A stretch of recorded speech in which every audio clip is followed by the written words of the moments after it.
ሰላም እንዴት ናችሁ? እንደምን ቆያችሁ? ይሄ የአዲስ ቲቪ ዩቲዩብ ቻናል ነው። በዚህ ቻናል የተለያዩ መሰረታዊ የሆኑ የእንግሊዝኛ ትምህርቶችን እንዲሁም ደግሞ የአማርኛ ትምህርቶችን የምትማሩበት የዩቲዩብ ቻናል ነው ማለት ነው።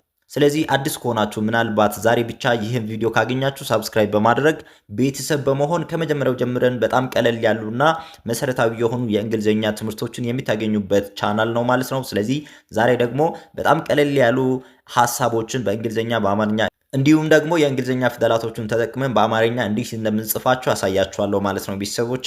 ስለዚህ እናንተ በደንብ አድርጋችሁ መሞከርና እንደገና ደግሞ ከዚህ በፊት የተሰሩ መሰረታዊ ፊደላቶች አሉ ማለት ነው። ከአማርኛ ወደ እንግሊዝኛ ፊደላቶችን እንዴት እንደምንቀይራቸው፣ የእንግሊዝኛ ፊደላቶችን ደግሞ እንዴት እንደምንጠራቸው የተሰሩ ቪዲዮዎች አሉ። እነሱን እንዳያችሁ እርግጠኛ ሁኑ ማለት ነው። በዛሬው ቪዲዮ በጣም ቀለል ያሉና በየቀኑ የምንጠቀማቸው አይነት ሐሳቦችን እየጻፈን በአማርኛ በእንግሊዝኛ እንዲሁም ደግሞ የእንግሊዝኛ ፊደል ተጠቅመን በአማርኛ እየጻፈን እንመለከታለን ማለት ነው ቤተሰቦች። በጣም አሪፍ። የመጀመሪያዊቷ ሐሳብ ምን ትላለች? እቺኛዋ ሐሳብ እመጣለሁ ትላለች። አያችኋት? እመጣለሁ። ከሰዎች ጋር በሜሴጅ ስናወራ ወይም በሜሴጅ ስንመላለስ የምንጠቀማት በጣም ቀለል ያለች ቃላት ናት ማለት ነው። እሷን ቃላት እንዴት ነው የእንግሊዝኛ ፊደል ተጠቅመን መጻፍ የምንችለውን የሚለውን እዚህ ጋር ነው ማሳያችሁ። እመጣለሁ። አያችሁ? እመጣለሁ። ኢ ፊደል ከሆነች ኢ ፊደል እዚች ጋር አለች፣ የመጀመሪያዋ ናት። ከዛ ሜ ፊደል አለች፣ ሜ ማለት እምና ኢ። ከዛ ጣ ስንል ደግሞ ትና ኤ። ከዛ ሌ ስንል እልና ኢ። ከዛ ሁ ስንል ደግሞ እችና ዩ። አያችሁ? እመጣለሁ የሚለውን በዚህ መንገድ እንጽፋለን ማለት ነው። በእንግሊዝኛ ደግሞ እመጣለሁ ብላችሁ ለሆነ ሰው ለመመለስ ከፈለጋችሁ ምንድነው የምትሉት? በጣም ቀለል ያለች ናት። አይ ዊል ካም። አያችሁ? አሁን እንግሊዝኛውን ለማንበብ ያን ያክል አትጨነቁ። አማርኛውና እንግሊዝኛ በአማርኛ የጻፍኩትን በደንብ ለመጻፍ ለማወቅ ሞክሩ። እንግሊዝኛው ደግሞ ምን እንደምንለው ቃሉን ብቻ ለማወቅ ሞክሩ ማለት ነው። አይ ዊል ካም ነው የምንለው ማለት ነው ቤተሰቦች። በጣም አሪፍ። የመጀመሪያዊቷ እመጣለሁ የምትሏን በአማርኛ እንዲሁም የእንግሊዝኛ ፊደል ተጠቅመን በአማርኛ ከዛ ደግሞ በእንግሊዝኛ ቋንቋ እንዴት እንደምንጽፋቸው አሳይቻችኋለሁ ማለት ነው። አሁን ወደ ሁለተኛው እንመጣለን። ሁለተኛይቷ ደግሞ ደህና ነኝ። በጣም አሪፍ። ደህና ነኝ ስትሉ ደግሞ እንዴት ነው የእንግሊዝኛ ፊደል ተጠቅማችሁ መጻፍ የምትችሉት? ኦኬ፣ ዴ ፊደል እዚች ጋር አለች። ዴ ትሉና ከዛ ዲና ኢ። ከዛ ህ ስትሉ ህ ፊደል ብቻ። ና ስትሉ ደግሞ እንና ኤ ደህና። ከዛ ነኝ ስትሉ ደግሞ ነ ፊደል እንና ኢ። ከዛ ኝ ፊደል ደግሞ ጂና ኤን ታደርጋላችሁ። ደህና ነኝ። አያችሁ? ደህና ነኝ ማለት ነው። ለምሳሌ በእንግሊዝኛ ራሱ የሆነ ሰው እናንተን ሀዋርዩ ብሏችሁ እንዴት ነው የምትመልሱት? አይ አም ፋይን። አያችሁ? በእንግሊዝኛ ደግሞ ደህና ነኝ ማለት አይ ፊደል እዚች ጋለች። ከዛ አም ፋይን። አይ አም ፋይን። አያችሁ? አይ አም ፋይን ወይም አይ አም ጉድ ብላችሁ መመለስ ትችላላችሁ ማለት ነው። በጣም አሪፍ። ኦኬ፣ አሁን ወደ ሶስተኛይቷ እንሄዳለን። ሶስተኛይቷ ደግሞ እቺ ናት። ለምሳሌ እንሂድ ምናምን ሌታስ ጎ ምናምን በእንግሊዝኛ የምንለው እንሂድ ለማለት እንሂድ ነው የምንለው። እዚች ጋርም ደግሞ እንሂድ የምለውን እያንዳንዷን ፊደል እንዴት እንደቀየርናቸው በደንብ አድርጋችሁ መመልከት ይጠበቅባችኋል ማለት ነው።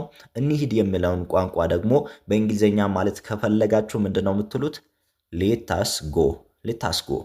አያችሁ? ሌታስ ጎ እንሂድ ለማለት ስትፈልጉ ሌስ ጎ ወይም ሌት አስ ጎ የምለውን ሐሳብ ነው የምትጠቀሙት ማለት ነው ቤተሰቦቻችን። ስለዚህ እስካሁን ያየናቸው ከመጀመሪያው ጀምረን በጣም ቀለል ያሉት 3 ቃላቶችን ተመልክተናል ማለት ነው። እመጣለሁ ማለት አይ ዊል ካም፣ ደህና ነኝ ማለት አይ አም ፋይን ወይም አም ግሬት፣ ከዛ እንሂድ ማለት ደግሞ ሌታስ ጎ። በጣም አሪፍ። አሁን 3 የሚሆኑትን ነው የተመለከትናቸው። ዋናው ሐሳብ እዚህ ጋር ምንድነው? እናንተ እንደዚህ አይነት ቀለል ያሉ ነገሮችን እየጻፋችሁ እንድትሞክሩ ነው እንጂ ሙሉ በሙሉ እንግሊዝኛ ታወራላችሁ ማለት አይደለም። ግን እነኚህ ደግሞ ሁሉም ሰው የሚያውቋቸው አይነት እንግሊዝኞች ናቸው ማለት ነው። በእንግሊዝኛ ቋንቋ በእንግሊዝኛ ቋንቋ ያመጣውላችሁ እነዛ በጣም ብዙ ሰዎች የሚያውቋቸው ኮመን የሆኑ ነገሮች ብቻ ናቸው ማለት ነው። ለምሳሌ አመሰግናለሁ የሚለው አመሰግናለሁ በአማርኛ እንደዚህ እንጽፋለን።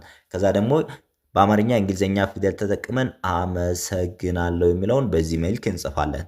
እያንዳንዷን ፊደል እናንተ ማየት ይጠበቅባቸዋል ማለት ነው። ስለዚህ አመሰግናለሁ የሚለውን ደግሞ በእንግሊዘኛ ቋንቋ ከሆነ ምንድነው የምትሉት? ታንክ ዩ።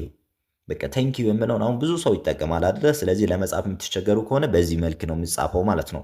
ታንክ ዩ የሚለውን አራተኛ ላይ ተመልክተናል። ከዛ ደግሞ አዝናለሁ በአማርኛ የምንለው፣ ከዛ ደግሞ በእንግሊዝኛ ሶሪ የምንለው ማለት ነው። ይቅርታ ወይም እንደዚህ መሆን አልነበረበትም አይነት ስሜት ለመግለጽ የምንጠቀማት ቃላት አለች። ሶ በአማርኛ አዝናለሁ ነው የምንለው።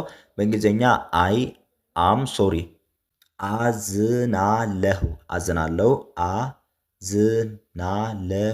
አዝናለሁ የሚለውን የእንግሊዝኛ ፊደል ተጠቅመን ደግሞ በአማርኛ ስንጽፍ በዚህ መልክ እንጽፋታለን።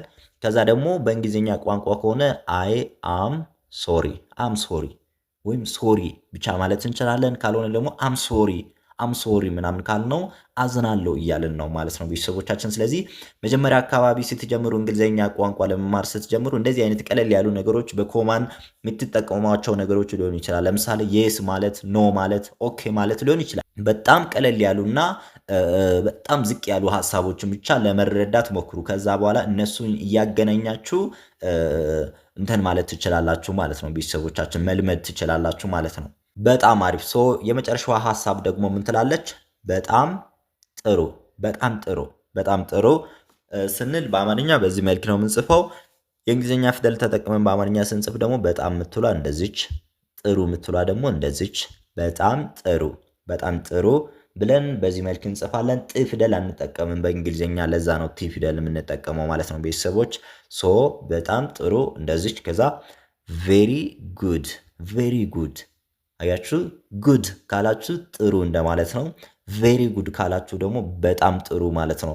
ኤክሰለንት ምናምን ሲባል ደግሞ በጣም እጅግ በጣም ጥሩ ምናምን ለማለት ስንፈልግ ነው እንደዚህ አይነት ነገሮችን የምንጠቀመው። ግን እዚህ ጋር አሁን ዋናው የቪዲዮ ዓላማ ምንድን ነው? እናንተ በጣም ቀለል ያሉ ነገሮችን እየተማራችሁ እንዴት ቋንቋንም ማሳደግ እንደምትችሉ፣ እንደገና ደግሞ አማርኛ ፊደል ተጠቅማችሁ ጽፋችሁ ወደ እንግሊዝኛ ማለትም የእንግሊዝኛ ፊደል ተጠቅማችሁ ደግሞ እንዴት እንደምትጽፉ እንድትሞክሩ ብዬ ነው ያመጣውላችሁ እንጂ ያን ያክል ለእናንተ ስለሚከብዱ ብዬ አይደለም ያመጣውላችሁ። ግን አሁን ማድረግ ያለባችሁ የመጀመሪያው ነገር ምንድነው?